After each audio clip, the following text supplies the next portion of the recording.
Congress party గెలిచిన తర్వాత 2 లక్షల ఉద్యోగాలు మొదటి సంవత్సరంలో ఇస్తామని హామీ ఇచ్చి ఎన్నికల మేనిఫెస్టో పెట్టి ఢిల్లీ నుంచి గల్లీ తీసుకున్న ఆలోచనతో మాట చెప్పి మాకు ఇప్పటిదాకా దాదాపుగా 200 సంవత్సరాలు అయిపోయిన కాంగ్రెస్ పార్టీ కాలంలో ఒక్క నోటిఫికేషన్ ఇలా మంత్రులు రేవంత్ రెడ్డి గారు ముఖ్యమంత్రులు అందరూ కూడా అబద్ధాలు ఆడుతున్నారు. 70,000, 80,000, 90,000 2 వేల పడమని మాట్లాడుతున్నారు. ఏ ఒక్కరు కూడా ఈ కాంగ్రెస్ గవర్నమెంట్ లో ఒక్క నోటిఫికేషన్ రాలేదు. మాకు ఇవ్వాల్సిన 2 లక్షల ఉద్యోగాలు మాకు ఇంకా అదనపుగా 1,00,000 ఉద్యోగాలు బాకీ ఉంది. మాకు కనుక 2 లక్షల ఉద్యోగాలు కాంగ్రెస్ పార్టీ ఇవ్వకపోతే తెలంగాణ రాష్ట్రంలో నిరుద్యోగులు అగ్గి రవ్వలాగా నిప్పులాగా పేలి యావత్ తెలంగాణ నిరుద్యోగ సమస్య మొత్తం బయటకు వచ్చి ఈ కాంగ్రెస్ పార్టీ మీద అందరూ కూడా కలిసి పోరాడతారు. కాబట్టి దయచేసి మాకు జాబ్ దాంతో పాటు CO46, CO20 రద్దు చేసి పోలీస్ కానిస్టేబుల్ ఉద్యోగాలు త్వరలో 20,000 ఉద్యోగాలు భర్తీ చేయాలి. లేకపోతే సంక్రాంతి తర్వాత ఈ కాంగ్రెస్ పార్టీ మీద నిరుద్యోగుల పోరాటం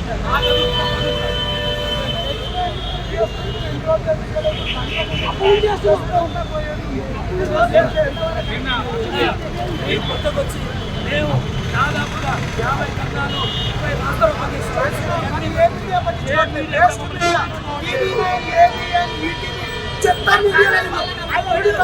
పార్టీకి అమ్ముడు పోయిన ఊడిగం చేస్తున్నారు.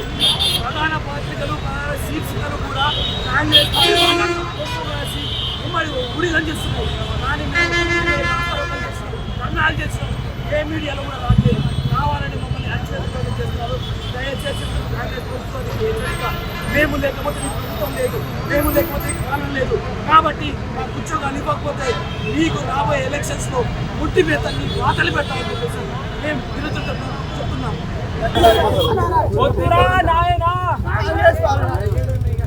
ఇవాళ రేపు అందరూ కూడా నిరుద్యోగులు, అశోక్ నగరంలో నిరుద్యోగులు, యూనివర్సిటీలో నిరుద్యోగులు అందరూ కలిసి ఒక కార్యాచరణ ప్రకటిస్తాం. ఎందుకంటే ఈ కాంగ్రెస్ పార్టీ నిన్న మంత్రి గారు శ్రీధర్బాబు గారు జాబ్ క్యాలెండర్ మేము ఇంప్లిమెంట్ చేయలేము, మేము 70,000, 80,000 2 వేల పడబడే ఉద్యోగాలు ఇచ్చేసినాము, మాకు నిరుద్యోగులకు సంబంధం లేదని చెప్పేసి ఒక మాట అనేసిండు. మేము కూడా రేపు ఎల్లుండి నిరుద్యోగులందరితో కలిసి ఒక కార్యాచరణను ముందు తీసుకెళ్తాం. ఈ కాంగ్రెస్ పార్టీ పైన కొట్లాట తప్పదు. ఎందుకంటే మీరు ఎన్నికల మేనిఫెస్టోలో 2 లక్షల ఉద్యోగాలు పెట్టారా? పెట్టలేదా? డేట్లతో సహా బీఆర్ఎస్ ప్రభుత్వాన్ని మేము బొందని పెట్టి కాంగ్రెస్ ప్రభుత్వాన్ని గెలిపించుకుంటే మీరు మొదటి సంవత్సరంలోనే 2 లక్షల ఉద్యోగాలు ఇస్తామన్నారు. 2 లక్షల ఉద్యోగాలు పోగాక ఇవ్వలేదు. కనీసం 20,000 ఉద్యోగాలు కూడా ఇవ్వలేదు. మేము ఒకటే అడుగుతున్నాం, కాంగ్రెస్ పార్టీ మా శత్రువు కాదు. మాకు 2 లక్షల ఉద్యోగాలు ఇవ్వకపోతే మాత్రం మా ప్రధాన శత్రువు కాంగ్రెస్ పార్టీ. ఎందుకంటే మేము రేవంత్ రెడ్డినో ఉత్తమ్ కుమార్నో నమ్మించి ఓట్లేయలేదు. రాహుల్ గాంధీ గారిని ప్రియాంక గాంధీ గారిని కాంగ్రెస్ మేనిఫెస్టో చూసి ఓట్లేసాము. ఆ మేనిఫెస్టో చూసే ఇవాళ మమ్మల్ని మోసం చేశారు, నట్టేట ముచ్చారు. కాబట్టి రాబోయే రోజుల్లో జాబ్ కేటగిరీ విడుదల చేయకపోతే కాంగ్రెస్ పార్టీ నాయకులను ఇళ్లను ముట్టడిస్తాం, ముంటి మీద వాత కూడా పెడతాం. ఎందుకంటే ఈ తెలంగాణ ఏర్పడిందే నీళ్లు, నిధులు, నియామకాలతోటి. నీళ్ల గురించి మాట్లాడుతున్నారు, నిధుల గురించి మాట్లాడుతున్నారు, ఆ నియమాల గురించి ఎందుకు మాట్లాడతలేరు? ఆ రోజు గ్రూప్ లో లీకులు జరిగినప్పుడు ఆ సిబిఐ ఎంక్వైరీ ఎడిపోయింది, సిఐడి ఎంక్వైరీ ఎడిపోయింది. ఈ దొంగలు ఎవరు రాశారు? గ్రూప్ 1 లో జియో 29 తీసుకొచ్చి ఎస్టీ ఎస్సీ బీసీలకు అన్యాయం చేశారు. జియో 46 లో పోలీస్ కానిస్టేబుల్ అభ్యర్థులకు, గ్రామీణ ప్రాంత అభ్యర్థులకు అన్యాయం చేశారు. మీ పార్టీ వచ్చిన తర్వాత మాకు ఒరిగింది జీరో, జీరో అంటే జీరో.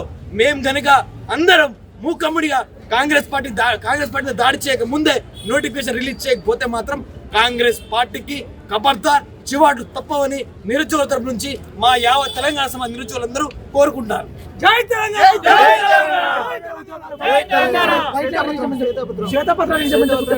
నిజంగా మీ కాంగ్రెస్ పార్టీ నాయకులు చిత్తశుద్ధి ఉంటే మీ మంత్రులు రండి, మీ ఎమ్మెల్సీలు రండి, మీ ఎమ్మెల్యే రండి.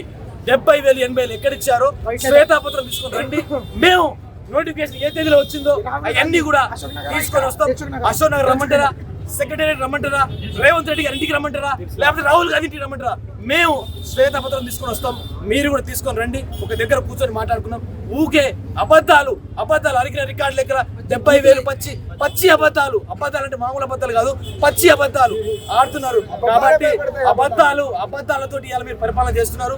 ఈ పరిపాలన కరెక్ట్ కాదని యావత్ నిరుద్యోగ సమాజం నుంచి మేము కోరుకుంటాం. నిరుద్యోగుల ఐక్యత!